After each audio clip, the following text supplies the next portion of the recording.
In our Sunrise Smart Start, Democrats are moving full steam ahead with a congressional committee to investigate the deadly January 6th attack at the Capitol. We're joined by Washington correspondent Raquel Martin live in D.C. this morning. Good morning. First question, do any Republicans support this committee, Raquel? Well, although last time around when they voted on a bipartisan commission investigating that deadly January 6th attack, there were 35 Republicans that came forward and supported that effort. But this time around, only 2 House Republicans voted in favor of this committee. Right now, the vast majority of Republicans argue this committee is partisan in its nature and inherently biased. So how are House Republicans responding to the Democratic majority? Well, they are pushing back against it even after they voted to create this committee. We know that the Republican leader, Kevin McCarthy, says that they won't even be working with Democrats to appoint at least 5 Republicans to this committee. So it's unclear exactly if there's going to be any Republicans on this committee. We know the 2 that did support them, one of them at least, said he would be interested in being on the committee to ensure it is fair. But right now we're just seeing staunch opposition towards this committee. And so it's unclear exactly how this will all move forward and exactly how it will motivate either party in the future. All right, Raquel, thank you so much for your coverage of this. Former President Trump was asked in Texas yesterday if he will, quote, apologize for the attack on the U.S. Capitol. He did not respond. A long investigation into the business dealings of former President Donald Trump has led to an indictment. According to the Associated Press, the charges against Trump's company and his chief financial officer are expected to be made public later today. The investigation involved benefits the Trump organization gave to top executives. Sources say the allegations involve tax-related crimes. After 3 years in a Pennsylvania state prison, Bill Cosby is once again a free man. Pennsylvania's Supreme Court overturned the comedian's sex assault conviction yesterday. Due to a technicality, Cosby was convicted in 2018 of drugging and molesting Temple University employee Andrea Constant at his suburban Philadelphia estate in 2004. Cosby was sentenced to 3 to 10 years and vowed to serve his whole sentence rather than admit wrongdoing or remorse. At least 60 other women stepped forward with stories similar to hers.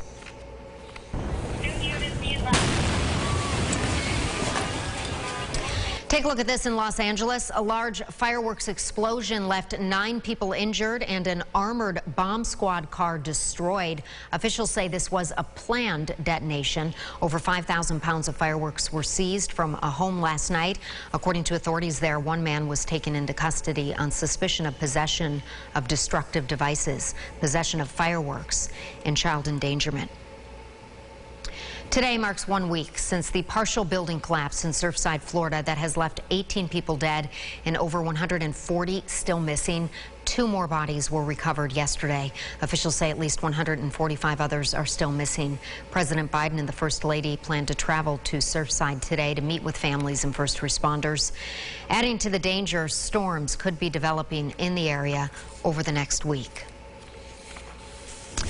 And back here at home, nothing major to talk about. Very comfortable this morning weather-wise, James. It's nice. It's definitely nice to finally get some relief. We've had some major warmth over the past couple of days. I know there have been some outages as well.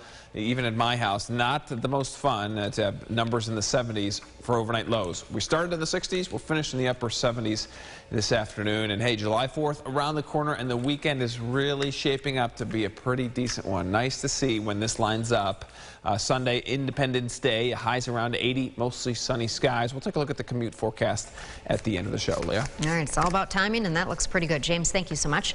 Taking a live look at your sunrise traffic report. If you're heading on out the door today, no accidents, no major accidents right now. 390, 490, 590, all running on time. New this morning, a 30-year-old man is in critical condition after a crash overnight on Exchange Boulevard in Rochester. Police say the single-car crash caused the vehicle to catch fire around 2:45 this morning.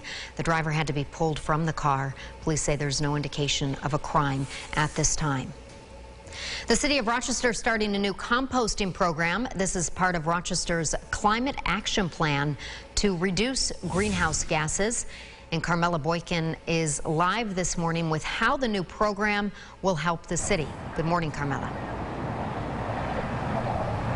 Good morning, Leah. Rochester's compost pilot program is the latest initiative from the city to reduce greenhouse gases.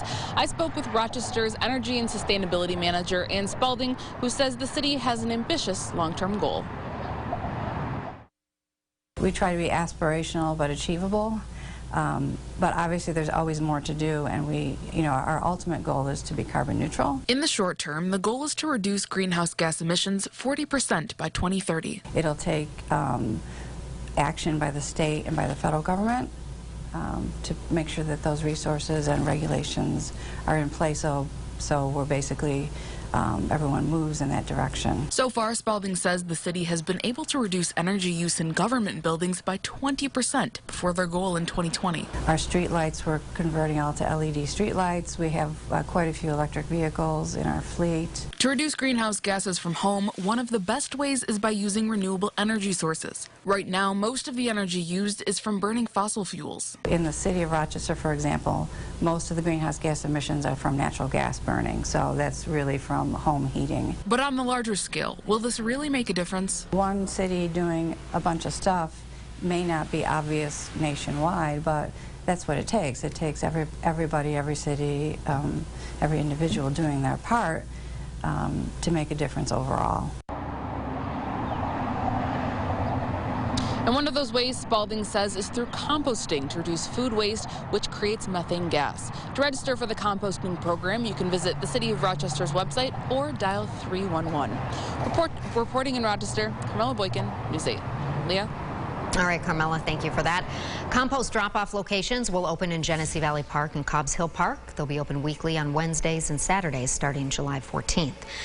Now we're taking a look at the GRE Morning Business Report. 692,000 jobs were added in the private sector this month. That's according to payroll processor ADP. The number was better than expected. The biggest gains were in leisure and hospitality as travel revs up once again. Education and health services also seen big hiring jumps. The world's largest retailer says it will start selling its own private label insulin this week. Walmart says the price will be 75% below the cost of competing products. A vial will cost about $73, and a pre-filled insulin pen will go for about $86. Insulin vials, very expensive. They can cost more than $300 elsewhere, making it unaffordable for many diabetic patients who desperately need that medication. Well, more stimulus checks are hitting bank accounts nationwide. The IRS says it issued another 2.3 million checks this month. Some of those payments included an increase for people who received less money than they were entitled to in earlier distributions. In this round, payments are also going to people who the IRS previously didn't have enough info about to send it out. According to a recent survey from MoPRIA Alliance, employees experience an average of 77 workplace distractions per week. That breaks down to one every 31 minutes. One agitator for the attention loss. The office meeting. The survey found employees spend more than 11 hours a week in meetings on average, but nearly half of that time was unproductive. Now, I left news for a while and did some, went to corporate America. And yeah. It was meeting after meeting after meeting after meeting. Yeah. And you get really anxious because you do feel like you're not really accomplishing that much and you're just talking a lot. Yeah, sure. Right. Especially if you're not running the meeting. Right. If you're running the meeting, it's great. If you think, right? you probably think it is great, but you got to ask the people at the meeting. Is it really that great? Yeah, that's true. Right. This reminds me of our self-evaluation that we do at 5:07 every morning. Yes, right? You love doing that. I'm not going to do that for myself. Yes, definitely. Had enough tests. Well, if we are heading out the door, maybe to a meeting, temperatures starting up in the mid-60s for your drive forecast. There you go, a cooler start. That's what I am excited about. Let's finish off here with the 8-day forecast. The weekend really does look like it's going to shape up to be a pretty decent one. Friday, tomorrow, not so great. Scattered rain showers, low 70s, kind of cool there, but it improves significantly. Mostly cloudy Saturday. Sunday is Independence Day, July 4th there, 80 degrees. You will not see me tomorrow as I gear up for wedding round 2. But I'll be back next week. Exciting. You have a lot to look forward to. Yeah, I'm married again. I'll try to bring a couple of pictures in for us on Tuesday. Right. Look forward to it. Thank you so much. Thank you for watching News 8 at Sunrise. Our next update in 30 minutes. CBS This Morning is coming up next.